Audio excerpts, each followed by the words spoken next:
So thanks for coming to my talk. I'm Scott Piriou. I work at a company called Snapshot and not Snapchat. We do voting solution for DAOs. Maybe you've used us, maybe you haven't. If you haven't, come and say hi. And basically a year ago, we started working on something called Snapshot X, which is basically Snapshot but on-chain. And not only on-chain, but on top of it, it was designed to be on StarkNet. So we set out ourselves to work on this, and we quickly realized that we were missing a big tool that was an indexer. So basically, we needed a way to know when people created new proposals and new votes, and we didn't have a tool to do that. So we built an indexer for ourselves, and this indexer is called Checkpoint. And now some of you might be wondering about what the hell is an indexer. And I'm here to explain it to you guys.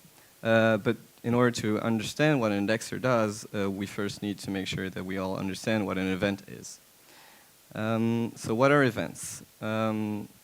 Events, you can see events as like a little piece of code that you put inside a smart contract, and that can be used for basically two things. The first one is like to kind of communicate with what I call the outside world, with everything that is not inside the smart contract, so that people looking at the smart contract can know what happened on the blockchain.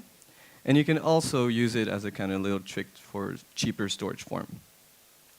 A good example of that is an ERC20 token transfer. So for example, if I'm sending, I don't know, 10 Aave tokens to Bob, I call the function transfer on the contract, and it updates my balance, it decreases my balance, increases Bob's balance, and it also emits an event. And with this event emission, anyone looking at the blockchain can see, oh, actually Scott sent 20 tokens to Bob. And that's really useful because, for example, when you go on Etherscan, you're really happy that you can go into like click what is it called, ERC20 token or token transfer or whatever, and like see exactly how much you sent or how much you received. It's quite handy for everyone who's looking at the blockchain. So now that we know what events are, we can talk about Checkpoint. So what is Checkpoint? Checkpoint is an indexer. So what is an indexer? It's like basically a piece of code, a program that you run, and that allows you to look at all the events and pick the one that you want to track and do stuff accordingly. So it works out of the box. There's very little setup to do. And in our Checkpoint implementation, you basically look at events, and if you see them, you can insert them into a database. But not only can you insert them into the database, but you can also run other custom code. For example, we could set up an email notification system or other stuff. It also generates and exposes a GraphQL API, so that's like code jargon to say that it's really easy to interact with. It's fast and modular, and you can think about it as the graph on StarkNet, with the little subtlety that it's written in JavaScript and not in assembly script or anything that compiles to WASM. Okay, so how do I use it? It's really, really easy to use, and that's why what we had in mind when we designed Checkpoint. We wanted to make sure that it was really easy to use. So the first one is you just set up a configuration file. So I want to track this contract, and I want to track this and that event. Then you define a GraphQL schema. So that's basically a structure. You want to say, it's like a couple of lines of code. I want this and that information to get stored in the database. Then you define what we call writers. So that's the writing logic. I'll talk more about this in next slides, and then you simply profit. So for this talk, I wanted to have an example because I tend to work with examples to make sure I understand correctly. And what I found pretty amazing is like the StarkGate webpage doesn't have an analytics page actually. So there's no way to monitor how much money came in and how much money got out. For those that don't know what the StarkGate bridge is, it's basically a bridge where you can send Ether from Ethereum to StarkNet and StarkNet from Ethereum to Ethereum.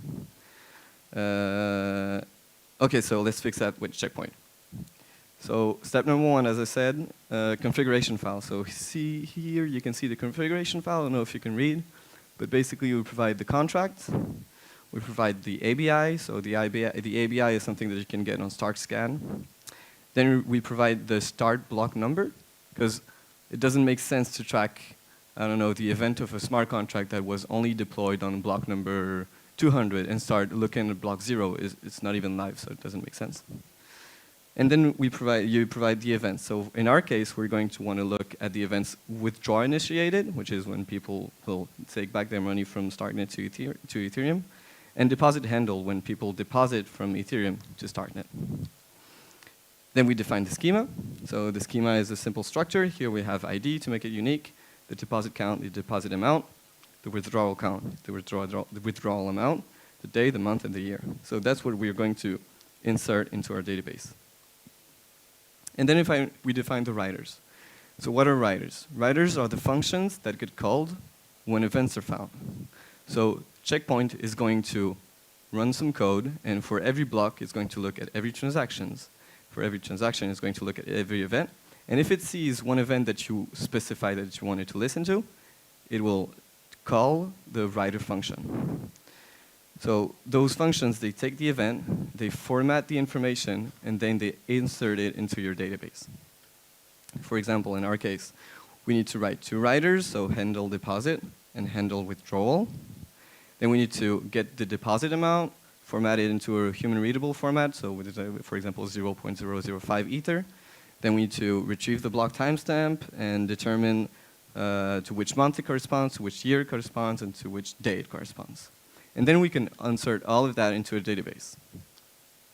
And once we have that, then we can profit. We start up our database. In our example, we simply need to run Docker compose up. Then we start a server, yarn dev. And then we actually provide you with a simple interface to interact with your database. So if you go to localhost 3000, you can see this playground and start interacting with your data. So you see here, for example, you can write first, or you can order by, or skip. You can do lots of really useful stuff like this to play around with your data. And what we did for this example, we actually took this data and created a little graph. And that's the data we came up with for the withdrawal and deposits from the November 1st till today. It's actually quite funny. We didn't look really into it, but it's quite funny that the withdrawal amounts spike up regularly like this. We don't know if it's linked to like maybe the weekends or stuff like this, but interesting data nonetheless. And so just to recap of like the whole process I had to go through, I simply copied a file, the ABI file that I found on StarkScan. I defined two different structures. I wrote two handler functions, and it works. So it took me about 15 minutes, and I'm sure I could get this to like 8 minutes if I were faster. And now a little bonus slide is, why is it called checkpoint? So as I said earlier, when we run checkpoint the first time, we go through every block, and for every block we look at every transaction. And for every transaction, if there's an event that got emitted by the contract that you specified, we basically checkpoint it. We write it down in the database. And what this allows us to do is that if you ever need to resync your database, say if, I don't know, I want to edit one of the schemas, or I want to insert a new thing, or listen to a new event, or something like this, instead of resyncing everything from the start, we won't be looking at every block, but we will just be looking at the blocks that were previously checkpointed. And this makes resyncing really, really fast. And that's actually quite nice because, as we all know, sometimes we write code and like 2 weeks later, oh, I need to track this other event or stuff like this. And since resyncing is really fast, it's quite convenient actually to use. Voila, I think I had 10 minutes or 15 minutes. I think, I don't see the timer, but I think it's this. You can look at the code. Everything we do at Snapshot is open source, so it's on github.com/snapshotlabs/checkpoint-example. And if you want, you can play around with the API on example.checkpoint.fyi. Thank you for listening.